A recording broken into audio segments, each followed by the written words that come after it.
Бид өдөр бүр янз бүрийн эд зүс хэрэглэж хайрцах хэрэг гардаг. Насаараа хэрэгэлсэн хаашсан эдгэр зүйлсээ бид 100% бүр 200% ч мэддэг гэдэгтээ итгэлтэй байдаг шүү дээ. Гэхдээ заримдаа энгийн эд зүйлсд бидний хизэж төсөрж байгаагүй зориултууд байх тохиолдолч бий.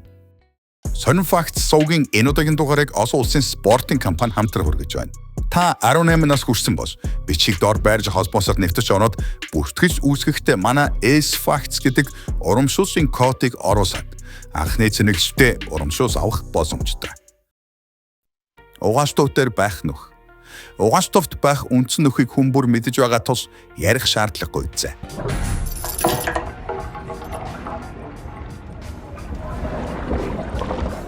Гэхдээ тэр нүхийг яах гэж бүгэлдэг байсан талаар та мэдэх үү?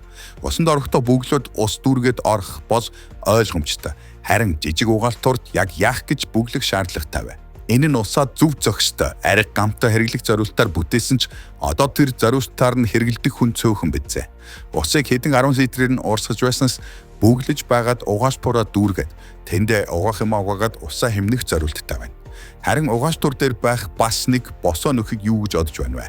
Энэ нөх хэрвээ та угаалтурынхаа ус дүүргээд юмаа угаадаг бол усыг халиулахгүй гэж хийсэн нөх юм. Жишээ нь усаа дүүргэх гээд гойжуучаад мартаад өөр дэшээ сатарч бол танаа гэрийг босом доод айлгч нь усанд автахаас энэ нөх хамгаална. Ер нь бид усаа хамгаалах хэрэгтэй. Байгаль орчин энэ төр санаа зовдгүй мө гэхэд ядаж эдийн засагтаа хэмнэлт хийж болно. Эсвэл ирээдүйд усгүй болоод чихтэй ачуураар усанд ордог болохгүй тулчудаа. Мөн усаа ариг дамтаа хэрэглэхдээ угаалтураас ус тусаад байгаа эсхийг шалгаарай. Нэг нэгээр тусах тусал их биш юм шиг хэрнэ. Жээлд хэдэн зуун литрч болж болно.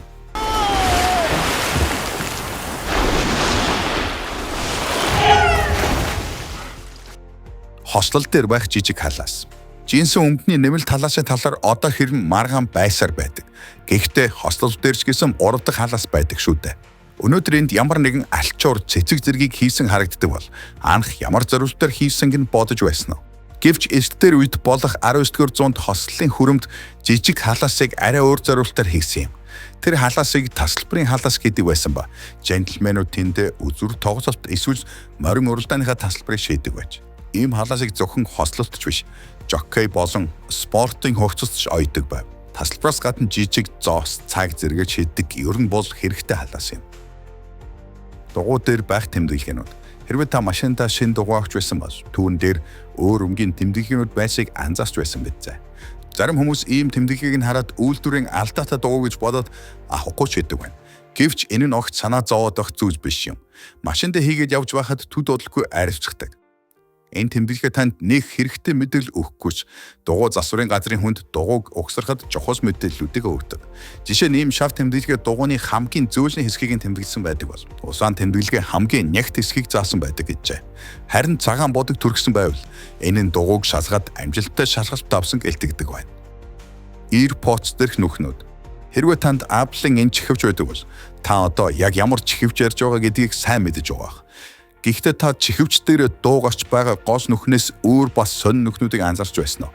Жишээ нь энэ чихвчний доор байх нүх ямар зорилттой бол? Хэн нэгэн энэ нүх яриад амжуулах микрофон гэж бодож болгоч. Энэ тийм биш ээ. Тэгэхээр яг ямар зорилттой нүх вэ гэхээр та энэ нүхний тусламжтай дуугаа илүү сайн сонсдог гэжээ. Чихвчний доод хэсэгт байх нүх нь дууралтыг сайжруулахаас гадна өөр жижиг чимээнүүдээс хамгаалдаг байна. Чихвч дууг дамжуулах үед чихвчний гадаргуу дээр жижиг чичирхийллүүд үүсэж байдаг ба энэ нь дууралтад нөлөөлдөг тул Apple-ын зохион бүтээгчид зориултын нүх гаргаж энэ асуудлыг шийдсэн юм. Энэ нүхний ачаар агаарын урсгал нэмэгдэж чихвчний гадаргуу дээр ирэх даралт багасж дууралт сайжирдаг байна. Аягны ёроолд байх жижиг ховл. Шведийн IKEA брендийн дизайнерууд үргэлж өөрсдийн онцгой сэтгүүгээр онцгорсоор ирсэн байдаг. Тэдний дэжгүүрт юутаач таарж болдог бөгөөд альмиг хэрчэд зориулсан зүсгчээс эхлээд цай найруулахад хэрэгтэй зүйлч бий. Гэхдээ цайны арны ёроолт байх энэ ховс ямар зориултыг тааж чадахгүй гэдэгт итгэлтэй байна. Энэ ховс нь аяга тавг угаагчинд аяга угаахта аяга доош харуулж хийхэд дээр нь ус тогтохгүй байхын тулд хийсэн гэжээ. Heinz босон 57% тоо. Хайнц кетчупыг мэдгүй хүн güжиггүй. Энэ кетчупыг бид дэлгүүрийн лангуун дээрээс гадна төргөн хоосны газруудын ширээн дээрээс ч олж харж болно. Гэхдээ шошго дээрэнд байх 50 дозоогийн тоо яг юу гэсэн үг вэ? Мэдэх хүн байна уу? Нууц нь анх компани үүсч байх үедээ холбоотой. 19-р зууны сүүл үед Хенри Хайнц буюу одооний энэ гайхалтай амттай кетчупны амтыг гаргаж авсан үүсгэн байгуулагч бүтээгдэхүүнийхээ сурчлагыг хийх шаардлагатай болсон байна. Тэр үед нэгэн гутлын үйлдвэрийн сурчлага явж байсан нь 21 нэр төрлийн гутал хийдэг гэх үед Хенрид энэ санаа таалагдсан юм. Хенри компани энэ бүх хугацаанд хэдэн төрлийн бараа гаргаж байснаа тоосгоод хэдий 50 доллароос их байсан ч яагаад ч юм 50 доллар гэдэг тоог ашиглах болсон байна. Ингээд алдарт кетчупны лого дээрх тоо 57 болсон түүхтэй.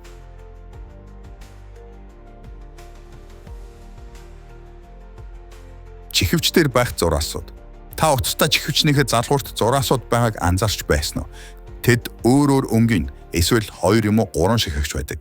Гэхдээ энэ зүгээр нэг дизайнерын шийдэл биш бөгөөд энэ зураас бозоноос чихвч рүү утас явдаг. Хэрвээ энэ зурааснуудын нэг нь нэвтрвэл аль нэг чихвч нь дуурхай болно л гэсэн үг.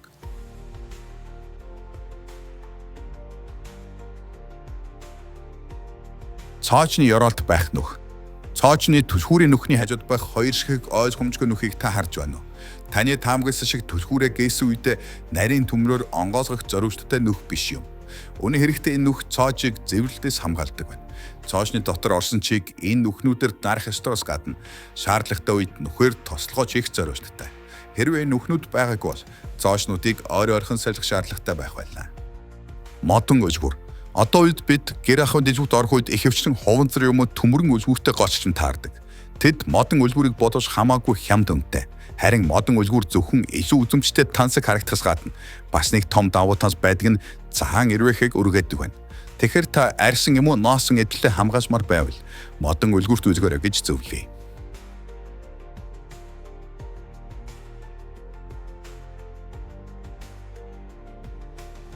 Ванны хөөс. Хүнд ажлын мөдийн дараа харлуун вантай усанд хэвтэх хүсэл хүмүүрт байдаг үзье. I just want your extra time and your. Энэ үйл ажиллагааг мэдээж англи мөнхтэй хөөсгүйгээр төсөөлгөж аргагүй.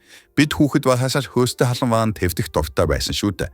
Гэхдээ хөөсөн хэвтэх нь зөвхөн гой сайхнаас гадна бас нэг үүрэг байдаг нь усны дулааныг хадгалах үүрэгтэй гэжээ. Хоосны савны бариул дээрх нүх. Гастроны сав суужих божгоны бариул дээр шахуу нүхнүүд байдгийг та бүхэн анзаарч байсан уу? Үгүй бол одоо нэг анзаараарай. Гэхдээ энэ нүх яг ямар зориулттай бол үнэхээр сонирн байгаа биз? Хоос хийх үедээ хоосоо хотгож байсан хотгоороо хаана хийхээ мэдгүй ширээн дээр тавих юм уу? Тавган дээр тавьдаг. Тэгвэл энэ нүх рүү хотгоороо ишээр нь хийгээд цэвэрхэн тогтоох ёстой гэжээ. Та бүхэн дараагуудаа хоос хийхдээ заавал үүнийг хэрэгжүүлээрэй. Машины дэрнүүд. Машины дэрнүүд ямар үүрэгтэй вэ гэж мэдээж нэгдүгürt аюулгүй байдлын зориулттай. Хэрвээ та мөргөлдөх аваа суурлын дэрнүүд таны толгой хүчтэй савагдаж хүзүү тань гэмтээс хамгаална. Хүн машинаараа тийм ч хүчтэй биш юм мөрөхөд хүзүү хугарч болдог байна. Тийм ч учраас суурлын дэрээ заавал зөв тохируулж хөдөлгөөнд оруулах нь чухал гэжээ.